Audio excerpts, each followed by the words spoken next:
wild ride today because online with us we have Dr. Steve G. Jones. Dr. Jones is a board-certified clinical hypnotherapist, and he's been doing this since the 1980s. If you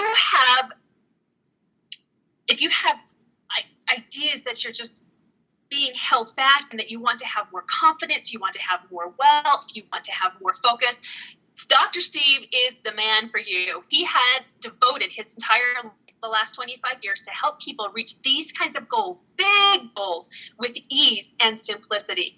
He is also a member of the National Guild of Hypnotists, the American Board of Hypnotherapy, and he's president of the American Alliance of Hypnotists. So this guy definitely knows what he's talking about. He's helped people who have problems with weight loss and wanting to stop smoking and IBS and road rage and fears of flying or other kinds of phobias. I mean, if you've got a problem, Dr. Steve is the one for you. So with that said, welcome, Dr. Steve, to the Simply Abundant Summit. Well, thank you. Great to be here.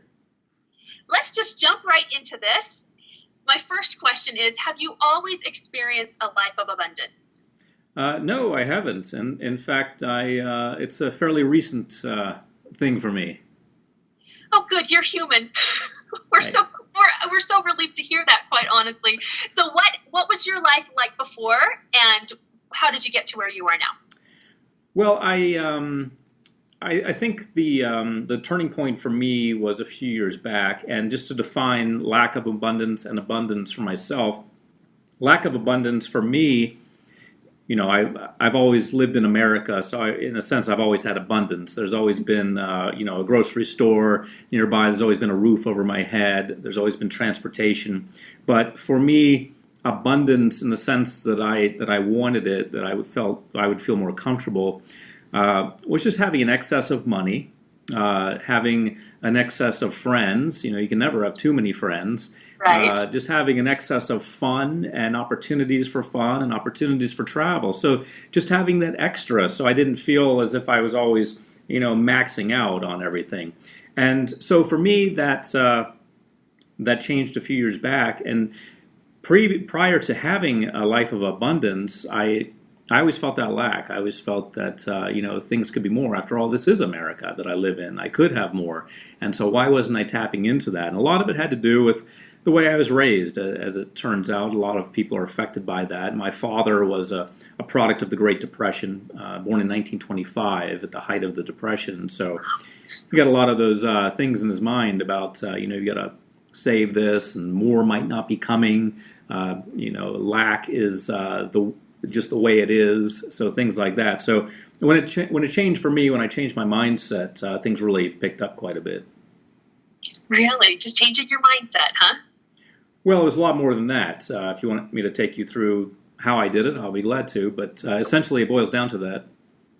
Well, yes, if you have a minute and you're willing to share, we'd love to see how you changed your mindset. Oh, sure. Well, the thing for me was letting go of the past, letting go of the limitations that my father had imposed on me without meaning to. I mean, keep in mind that my dad had the best intentions. He wanted me to get the best education, which I did. He wanted me to have a stable life, which I did. He wanted me to be a good person. I think he did well on that. So he never meant for me to have a restrictive life. He meant for me to have a good life. But for him, a good life meant playing it safe, having this kind of monotone existence, or, no highs, no lows, just right there in the middle. And that's what a lot of people end up with, unfortunately, when you can just have a life that goes like this. So now I'm accelerating like this, but before I was like this.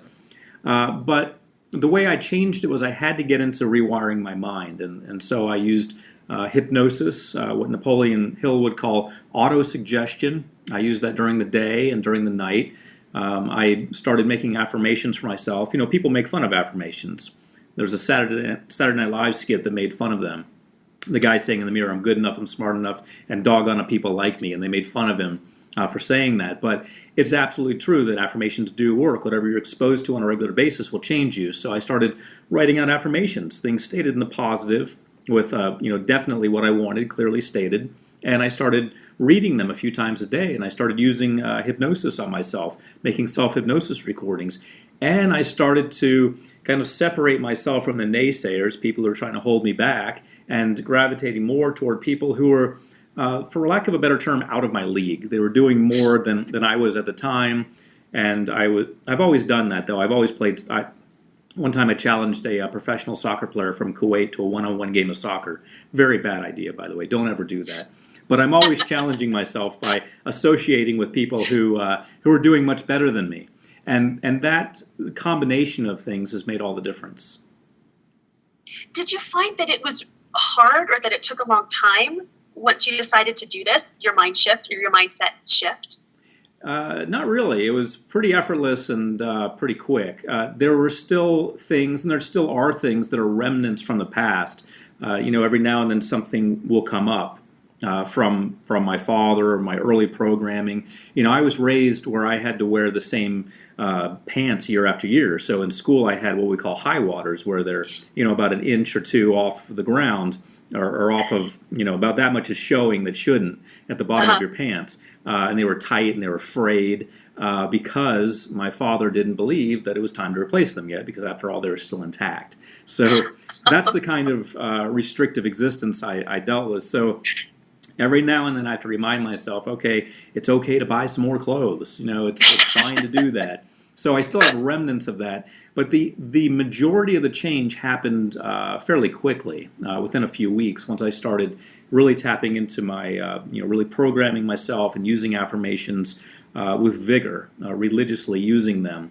It just took a few weeks until I was making some major shifts in my life. Wow. So in your practice, and you have had decades of working with clients that are probably having these limiting beliefs as well, what have you noticed that people tend to trend in the same way of thinking, or they have the same kinds of things, that holds them back? The same as I had, you mean? Well, the same as you, or if just generally speaking, people tend to have the same kind of things that are holding them back from abundance. Okay, gotcha. Yes, I definitely have noticed that. And if we put a general theme on it, I would say it's just stuff from childhood. Things Really? Hold them back, things they get in their minds. People get a thermostat, as we like to say. They get in their minds, well, how much weight will they allow themselves to lose? How much money will they allow themselves to get in the bank? And once they get beyond that threshold, they become uncomfortable. Not because they want to undo themselves or hurt themselves, but because, as Dr. Phil would say, there's a payoff for them staying where they were.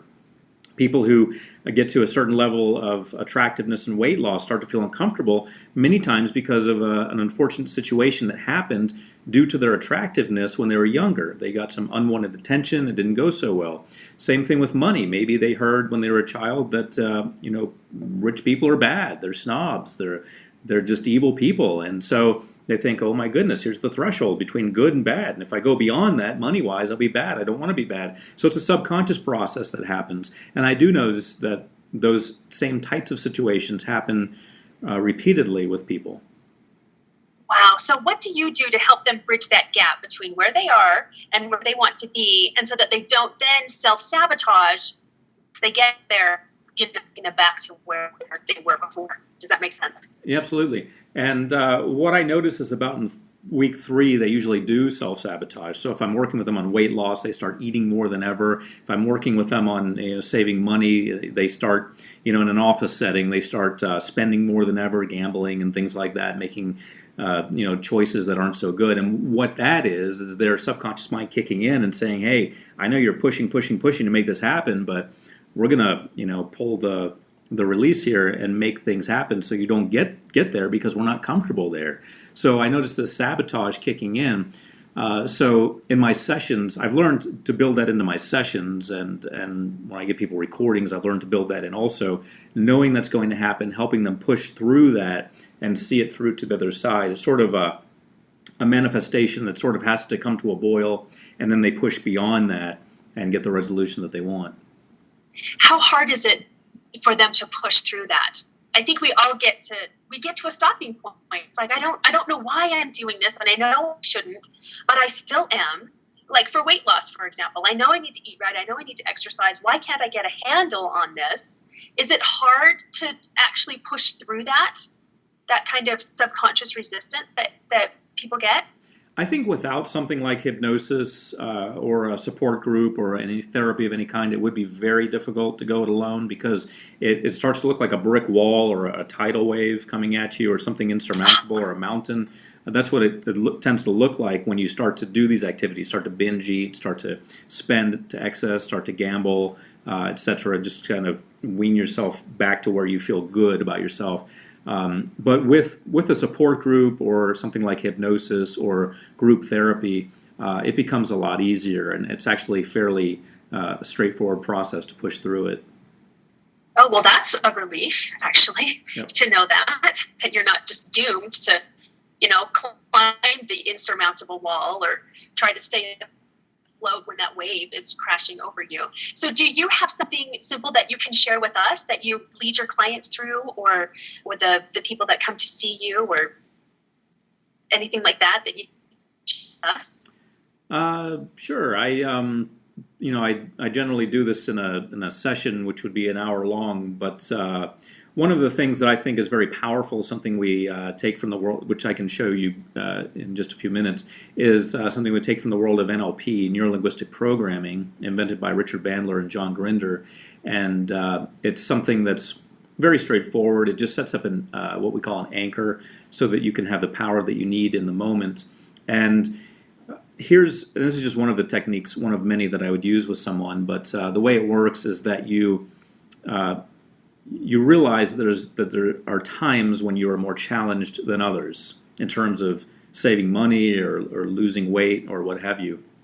And during those times when we're facing what we just identified as the tidal wave or wall or mountain, during those times would be when you would use this technique. And the way it simply works is you just think of a time in your life, and if people are watching this or listening to this, they can do this if they're as long as they're not operating a motor vehicle right now. But you just close your eyes, and if you are, then just do it later. Close your eyes and think about a time when you were very, very powerful, very in charge. Now, sometimes people have a challenge with this. They come into the office and they say, well, Dr. Jones, I don't know if I can think of a time when I was very powerful because I'm not really in touch with that right now. Well, I think they misunderstand power. Power simply means feeling good about yourself. So maybe you helped someone cross the street. Maybe you took in a stray dog. Maybe you, in kindergarten, you colored a picture well, and your mother or father said, "Hey, well done." It's that calm, confident peace of mind that I'm talking about. Not where you just won the tennis U.S. Open or anything like that. I mean, that's great too if you have an example like that, but it doesn't have to be something that extreme. It can just be that calm, everything's okay with the world, I'm okay, you're okay, everything's okay, that confidence. So you think of a time like that and just make it more vivid in your mind. Colors, the sights, the sounds, smells, tastes, if there were any. Crank all of the sensations up to a level 10. Just crank them up. You can see things more clearly in that memory. You can smell things more clearly, taste things more clearly, hear whatever it was to hear more clearly, feel the clothes on your body or the motion when you were walking about or moving about, feel the temperature. You can feel whatever it felt like in that moment. Then when you have it at a peak state, all you have to do is make the OK sign with your right hand, touching the tip of your right index finger to the tip of your right thumb, and say the word confident. When you do that, you set up, and then you can just open your fingers and relax. When you do that, you set up a bridge, as Pavlov did with his dogs, setting up an association between smelling meat powder and the ringing of the bell. You've set up an association between doing this, the OK sign, saying the word confident, and that memory being in a peak state of confidence. So the next time Pavlov wanted his dogs to salivate, all he had to do was ring a bell. The next time you want to be confident in the face of that tidal wave, brick wall, mountain, however you view it, all you have to do is make the OK sign and say the word confident, and you have the ability to push through it. Wow, that's really cool. And I really appreciate how you talked about power, because I think that most people go to that first thing of power. I don't feel powerful because they think of it as being when I conquered something, when something was really hard, when I was in control, and so many people don't feel that. But I really like that. Hey, just when you felt calm and you felt confident and everything was okay, because all of us have had experiences like that before that we can draw on, but we usually don't even think about those kinds of things and associate them with power. Right, absolutely. Some people, or a lot of people actually, misunderstand power versus force, for example. They think when they're being forceful, they're being powerful. And actually, when they're being forceful, they're usually showing weakness.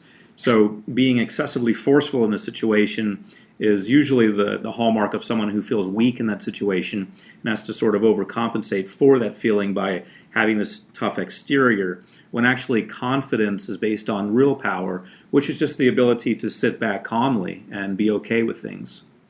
Wow. I confuse power with force with my children all the time. I need to step away from the force and be in my power a little bit more. Well, my parents used the force on me quite often.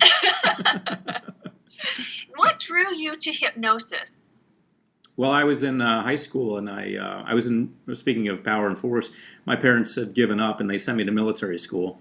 And so, a lot of kids get threatened with military school or boarding school, and my parents actually sent me there. I was the lucky kid in the neighborhood. I got sent to military school. So I was at Riverside Military Academy in Gainesville, Georgia.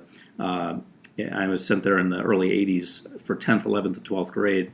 And during that time, I wanted to escape, and so I didn't escape physically, but I escaped mentally. I got a book on hypnosis by a guy named Leslie LeCron, a PhD psychologist who's no longer with us, but it was about a 150-page paperback. It was complete enough for a high school kid to get started.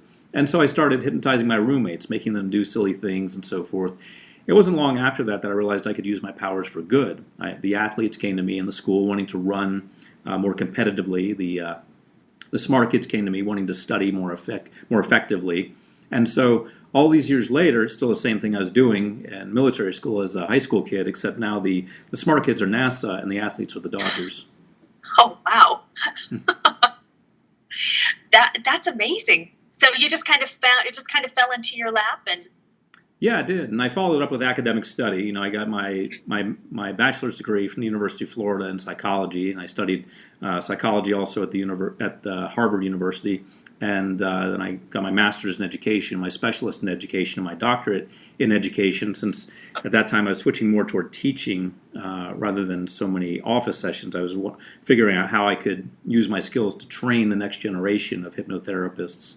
And so, yeah, one thing led to another. It really determined my academic future, just that little paperback book. Wow. So what do you find is well, we all know about the conscious mind and the unconscious mind, or the subconscious mind, and how all your power lies within your subconscious mind. But it's just trying to reach into that power and tapping into that power. And you had mentioned that you made recordings and did some hypnosis and things when you were younger. So can you talk a little bit about that and what you recorded and how it helped? Sure. I just started making recordings for myself. I recorded hypnosis sessions. I use a 5-part hypnosis session protocol. I use an induction, which is just relaxing someone into the hypnotic state, just a walk along the woods or a walk along the beach or anything relaxing. A deepening, which is just an intensification of that induction, which is the sun setting as I count from 10 to 1, or walking down a hill. Any downward motion will do. And then the script, which for me is usually something about something I have coming up, a TV appearance, or traveling somewhere to do a talk somewhere. I'll program myself to get in the mindset for that. And back in the day, when I was working on increasing my abundant mindset, it was about opening myself up to new possibilities, to the idea that, yeah, you have this, but you can have all of this as well, and you might as well. So I opened myself up to that, to giving and receiving, completing that cycle of abundance. You have to give and receive and keep doing so, and you become abundant. And then after the script part and the programming is amnesia, where you scramble the conscious recollection of it, which is very important, I think, because if you're consciously remembering it later, all the programming, then you tend to undo it. You tend to think against it and unwork it. And then transtermination, which is simply at the end of a recording just saying go to sleep, or if there's a recording made for daytime use, just counting yourself up to the count of 3. And so by using those recordings on a regular basis, I was able to reprogram myself to accept abundance, and I still do program myself for whatever it is I'm working on these days. Wow. So how long do the recordings just last? Say 5 minutes or 20 minutes, or? I have different, at this point, I have a lot of different recordings. The shortest one is 30 minutes. The longest one is 80 minutes. So on average, a rough average will be 60 minutes. Wow. So when you first started doing your recordings, and you said within a few weeks you noticed things really shifting. Do you remember what that looked like and what that felt like? Can you share that with us? Yeah, I do. I had just moved to California. My dad gave me a van. It was in the year 2000. He gave me his Toyota van called a Toyo wagon, and my best friend at the time, Richard, and we just took a cross country trip, stopped at all the cool places along the way, like the Grand Canyon and Carlsbad Caverns and the OK Corral, and just really neat stuff. And I got to California. Richard had to fly back because his girlfriend wanted him to fly back right away. That was the agreement they made. And then I just started my new life in California. I was moving there from Florida at the time. And it was during that time that I started programming myself. I realized that, it's I was living in Los Angeles, and life was going to become a little bit more difficult potentially unless I program myself to really open up and really, take charge, take advantage of the opportunities I was having and so forth. So I opened up an office in Beverly Hills and started becoming the hypnotist to the stars. Hypnotized a lot of them. A lot of them I'm not allowed to talk about because they haven't signed releases for me to do so. But I became kind of the secret weapon, Hollywood's secret weapon, and that really made a big difference in terms of them telling their friends, sort of a behind-the-scenes thing where they'd all come in the office, and I wasn't allowed to tell anyone they were coming to me, and it really boosted my career quite a bit because some of them did allow me to use their names in testimonials and so forth.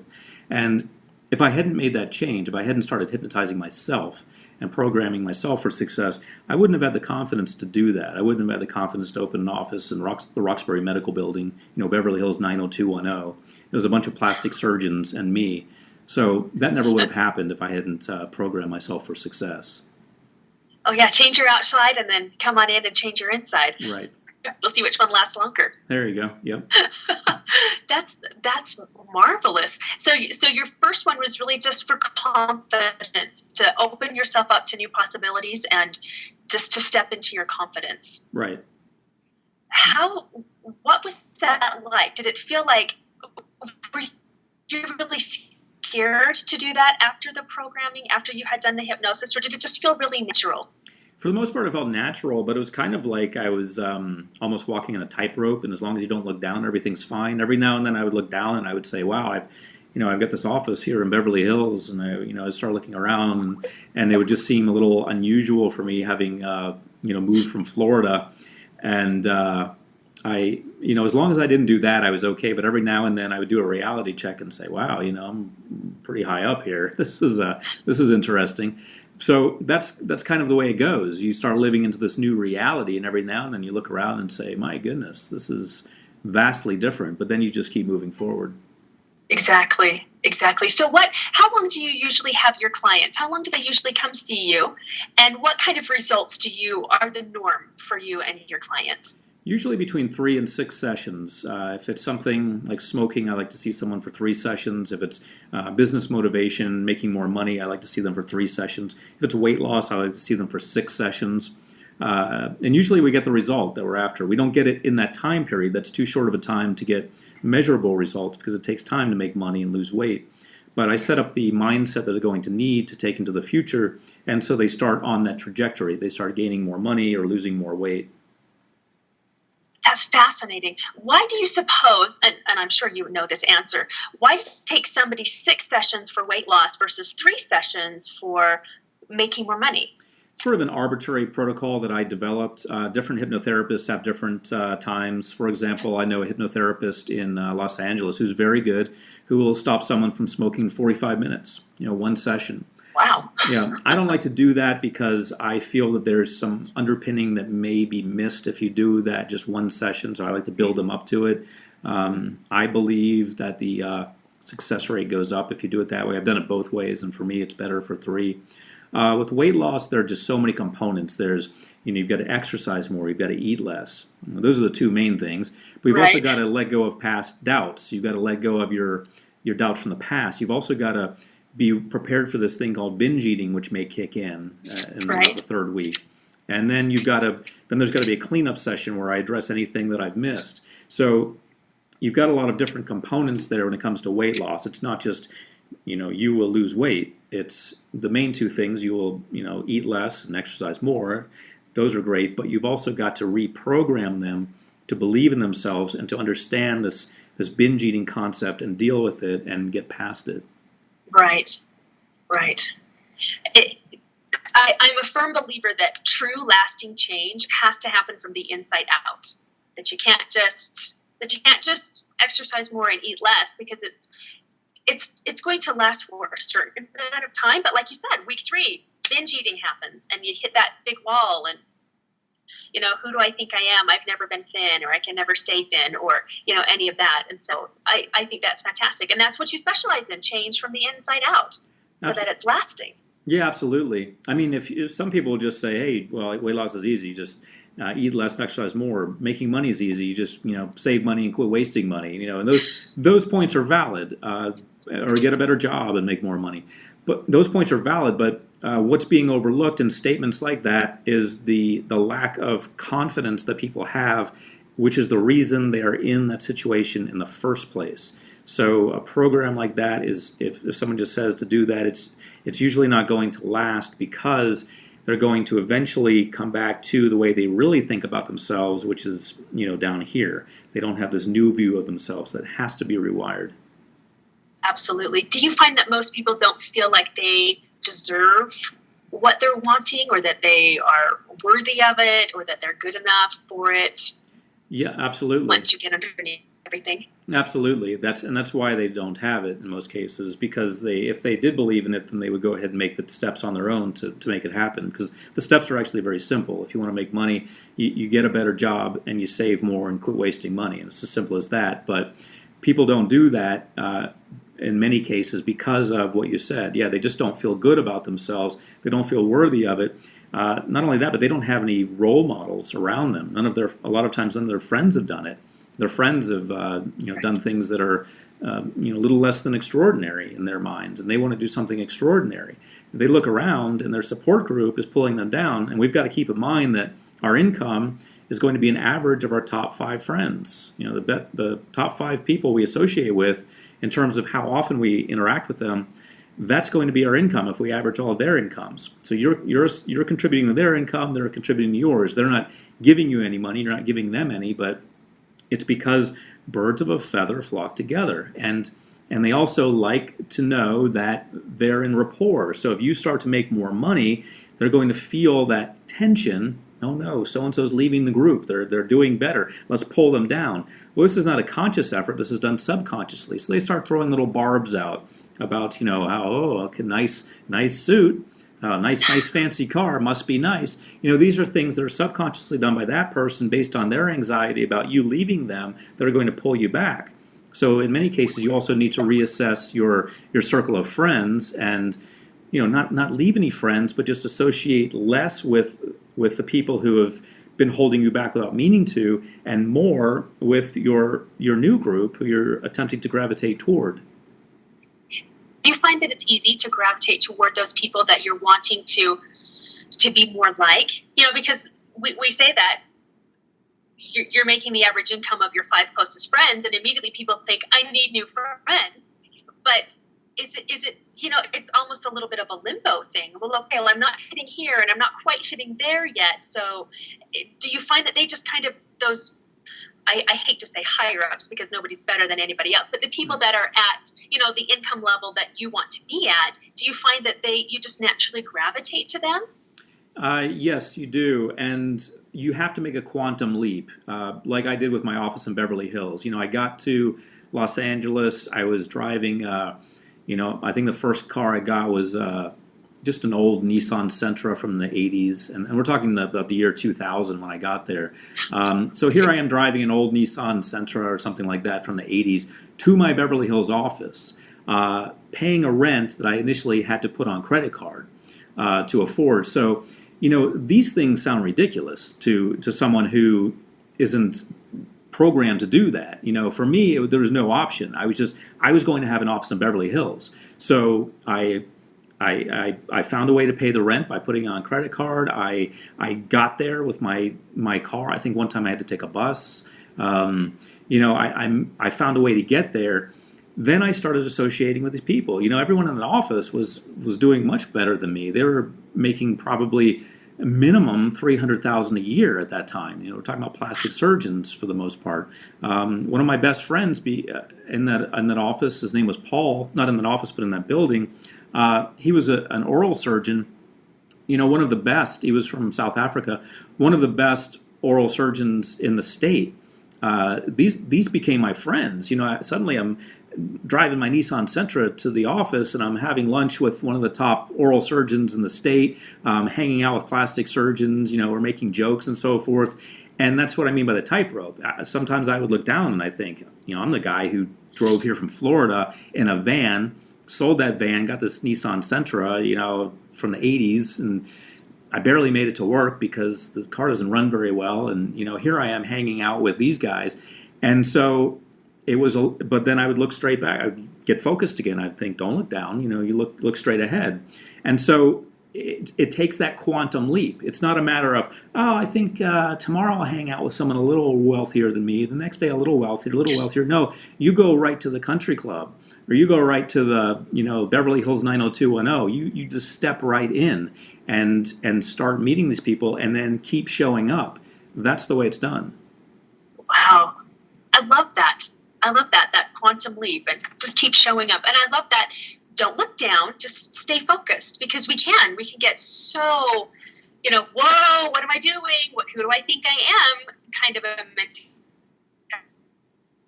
mentality, and then we, withdraw or, drop down or whatever. But I love that. And you did it, which is so great. Absolutely. I love that.